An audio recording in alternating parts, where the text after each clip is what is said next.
नमस्कार। आज हम भारत के उस सफर पर बात करने वाले हैं जिसमें आज का राजनीतिक नक्शा तैयार हुआ। यानी आजादी के बाद हमारे राज्यों की सीमाएं कैसे खींची गई। हाँ, बिल्कुल। और हमारे सामने जो जानकारी है वो ल्यूसेंट जैसे स्रोतों से ली गई है, जो प्रतियोगी परीक्षाओं की तैयारी करने वालों के लिए आप समझिए किसी खजाने से कम नहीं है। सही कहा। तो हम ये समझने की कोशिश करेंगे कि ये राज्य आखिर बने कैसे, भाषा की इसमें क्या भूमिका थी और वो कौन सी बड़ी घटनाएं थी जिन्होंने इस नक्शे को मतलब आज का आकार दिया। बिल्कुल। और ये कहानी सिर्फ नक्शे पर लकीरें खींचने की नहीं है। ये कहानी है एक नए नए आजाद हुए देश की जो अपनी पहचान ढूंढ रहा था। ये कहानी है दो ताकतवर विचारों के टकराव की। एक तरफ प्रशासनिक सुविधा और राष्ट्रीय एकता का विचार, और दूसरी तरफ करोड़ों लोगों की अपनी भाषा, अपनी संस्कृति से जुड़ी पहचान की आकांक्षा। तो इस पूरी प्रक्रिया में हम देखेंगे कि भारत ने कैसे एक बहुत ही नाजुक संतुलन साधा। तो चलिए इसे थोड़ा खोलकर समझते हैं। 1947 में जब भारत आजाद हुआ तो वो एक देश कम और छोटे छोटे टुकड़ों का एक ढेर ज्यादा लग रहा था। जानकारी के मुताबिक 552 से ज्यादा देसी रियासतें थीं।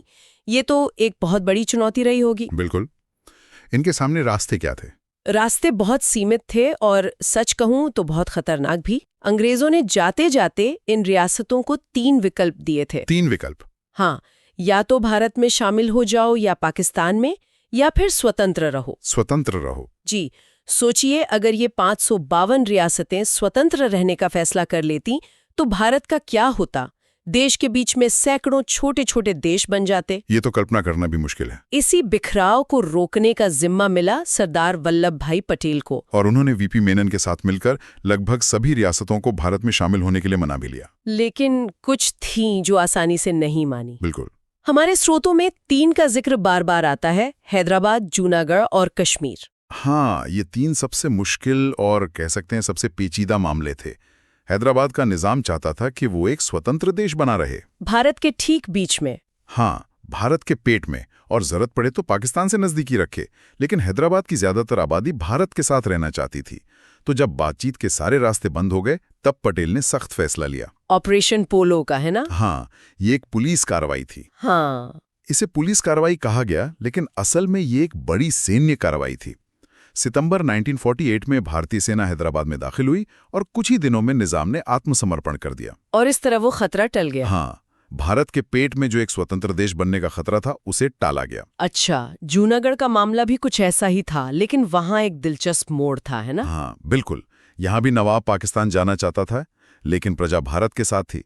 पर पटेल ने यहाँ बल प्रयोग की जगह एक दूसरा और ज्यादा लोकतांत्रिक रास्ता अपनाया। जनमत संग्रह का? एकदम। मतलब सीधे जनता से ही पूछ लिया कि आपको कहाँ जाना है। जी हाँ, और ये अपने आप में एक बड़ा राजनीतिक संदेश था कि भारत जनता की इच्छा का सम्मान करता है।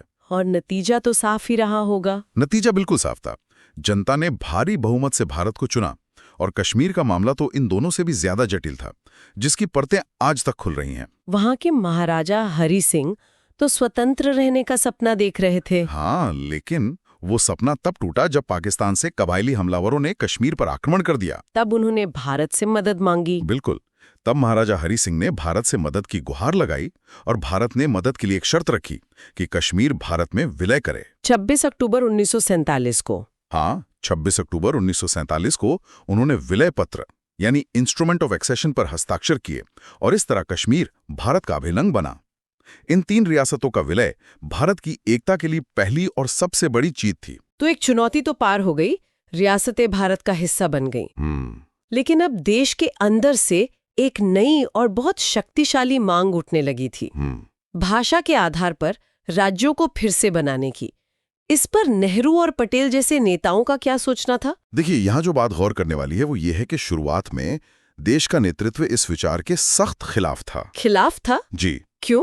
हमें उस वक्त का माहौल समझना होगा। देश अभी अभी धर्म के नाम पर हुए विभाजन के भयानक सदमे से गुजरा था। लाखों लोग मारे गए थे, करोड़ों बेघर हुए थे। अच्छा, तो उन्हें डर था कि अब भाषा के नाम पर एक और बंटवारा देश को और कमजोर कर देगा। ठीक यही डर था। उनके लिए देश की एकता हर चीज से ऊपर थी। इसीलिए जब ये मांग उठी तो इसकी जांच के लिए 1948 में एस.के. धर की अध्यक्षता में एक आयोग बनाया गया।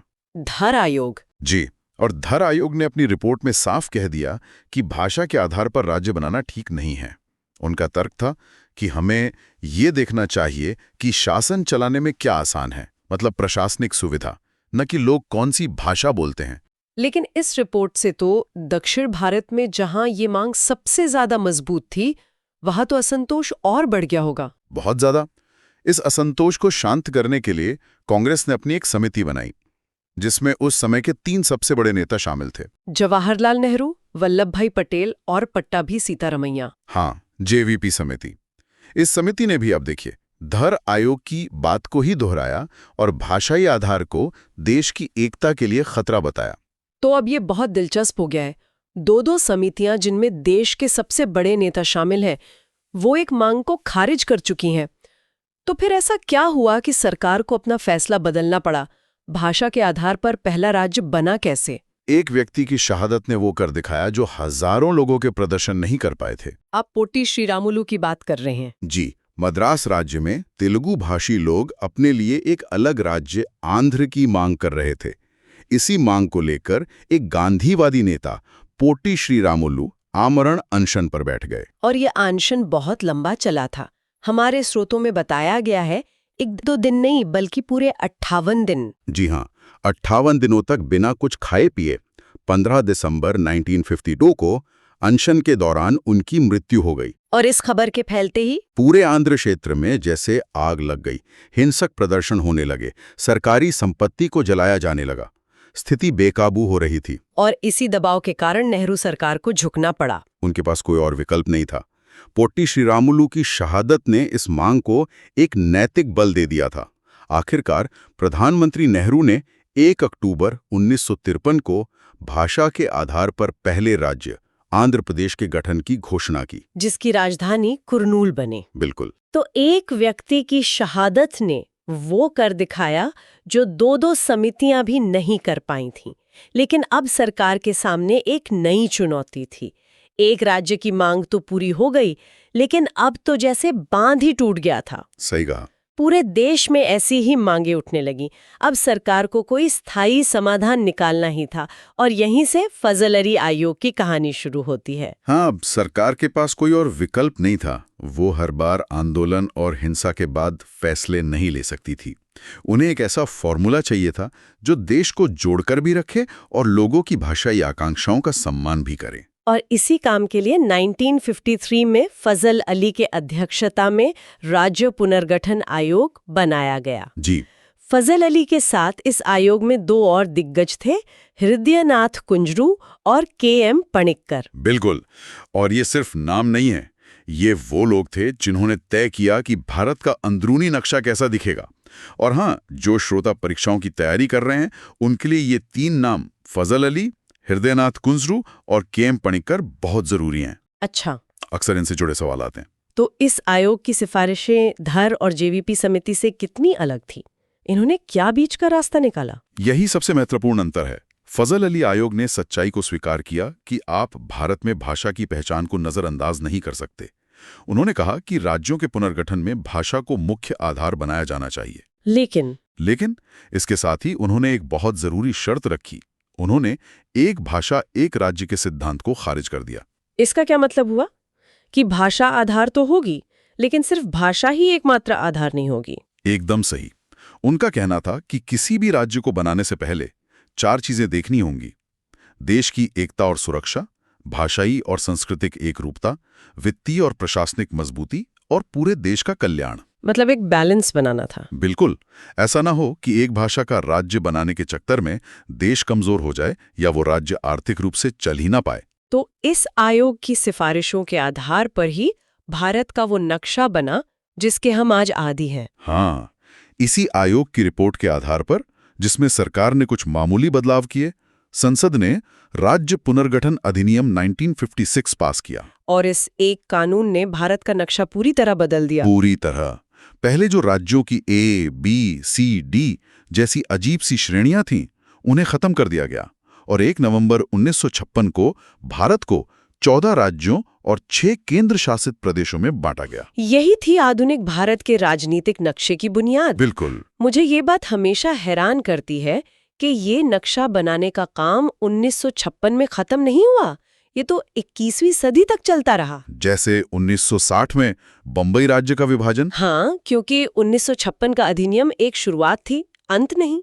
कई क्षेत्रों की अपनी आकांक्षाएं अभी भी बाकी थीं। बम्बई राज्य में मराठी और गुजराती बोलने वालों के बीच लंबे समय से आंदोलन चल रहा था। और आखिरकार 1960 में इसे 2 राज्यों में बांटा गया, महाराष्ट्र और गुजरात। गुजरात भारतीय संघ का 15वां राज्य बना। और सोचिए, इस एक फैसले ने 2 इतनी मजबूत सांस्कृतिक पहचानों को उनकी अपनी राजनीतिक जमीन दे दी। बिल्कुल। और यही कहानी दूसरी जगहों पर भी दोहराई गई। 1963 में नागा आंदोलन के बाद नागालैंड भारत का 16वां राज्य बना। फिर 1966 में पंजाब का पुनर्गठन हुआ, जो बहुत महत्वपूर्ण था। हाँ, उसमें से पंजाबी बोलने वालों के लिए पंजाब, हिंदी बोलने वालों के लिए हरियाणा, जो 17वां राज्य बना, और पहाड़ी क्षेत्रों को मिलाकर हिमाचल प्रदेश बनाया गया। और गोवा का विलय कैसे हुआ? वो तो पुर्तगालियों के अधीन था। हाँ, भारत आजाद हो गया था, लेकिन गोवा, दमन और दीव पर पुर्तगाल का कब्जा बना हुआ था।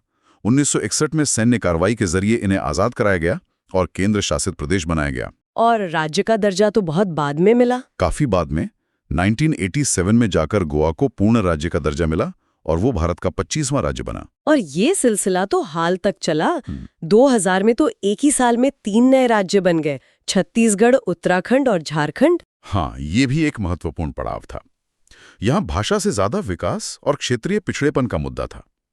1 नवंबर 2000 को मध्य प्रदेश से छत्तीसगढ़, 9 नवंबर को उत्तर प्रदेश से उत्तराखंड और 15 नवंबर को बिहार से झारखंड अलग हुआ। और सबसे नया राज्य 2 जून 2014 को आंध्र प्रदेश से अलग होकर तेलंगाना बना। तेलंगाना, बिल्कुल। इतने सारे राज्यों के बनने के बाद एक सवाल जरूर उठता होगा कि इनके बीच सहयोग और समन्वय कैसे हो? क्या इसके लिए भी कोई व्यवस्था की गई? इस जरूरत को 1956 के अधिनियम में ही समझ लिया गया था। इसी के तहत क्षेत्रीय परिषदों यानी जोनल काउंसिल्स की स्थापना की गई। अच्छा, जोनल काउंसिल्स। हाँ, ये बहुत दिलचस्प संस्थाएं हैं।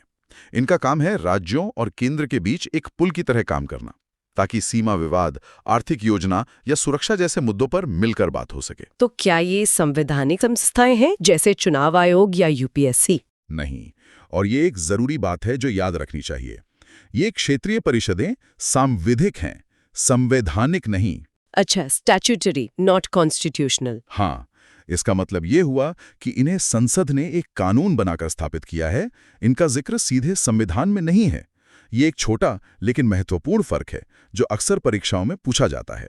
और इनके अध्यक्ष केंद्रीय गृह मंत्री होते हैं। जी। तो आज की तारीख में हमारे पास 28 राज्य और 8 केंद्र शासित प्रदेश हैं, और ये परिषदें उनके बीच तालमेल बनाने में मदद करती हैं। हाँ, आज भारत को 5 क्षेत्रीय परिषदों में बांटा गया है: उत्तरी, मध्य, पूर्वी, पश्चिमी और दक्षिणी। इसके अलावा पूर्वोत्तर राज्यों के लिए एक अलग पूर्वोत्तर परिषद भी है। ये परिषदें भारत के सहकारी संघवाद, जिसे कोऑपरेटिव फेडरलिज्म कहते हैं, उसकी आत्मा हैं। तो हमने देखा कि भारत का नक्शा किसी एक दिन में या किसी एक व्यक्ति ने नहीं बनाया। ये रियासतों के विलय की कूटनीति, भाषाई आकांक्षाओं के आंदोलनों और प्रशासनिक जरूरतों के बीच संतुलन बनाने की एक लंबी, जटिल और कभी-कभी हिंसक प्रक्रिया थी। बिल्कुल, हर राज्य के बनने के पीछे एक कहानी है, एक संघर्ष है। और ये भारतीय लोकतंत्र के लचीलेपन और जीवंतता का सबसे बड़ा प्रमाण है। एकदम, ये दिखाता है कि कैसे भारत ने समय समय पर क्षेत्रीय आवाजों को सुना, उन्हें जगह दी और अनेकता में एकता के सिद्धांत को सिर्फ एक नारे तक सीमित नहीं रहने दिया। उसे जमीन पर उतारा। बिल्कुल। जाते जाते हमारे श्रोताओं के लिए एक विचार। स्रोतों में संविधान के अनुच्छेद 4 का जिक्र है, जो संसद को ये शक्ति देता है कि वो किसी भी राज्य की सीमा, क्षेत्र या नाम बदल सकती है। और सबसे दिलचस्प बात यह है कि इसके लिए अनुच्छेद 368 के तहत संविधान संशोधन यानी 2/3 बहुमत की भी जरूरत नहीं है। इसे एक साधारण बहुमत से किया जा सकता है। हाँ, तो सोचने वाली बात यह है कि केंद्र और राज्यों के बीच शक्ति संतुलन में ये असाधारण प्रावधान आज क्या भूमिका निभाता है।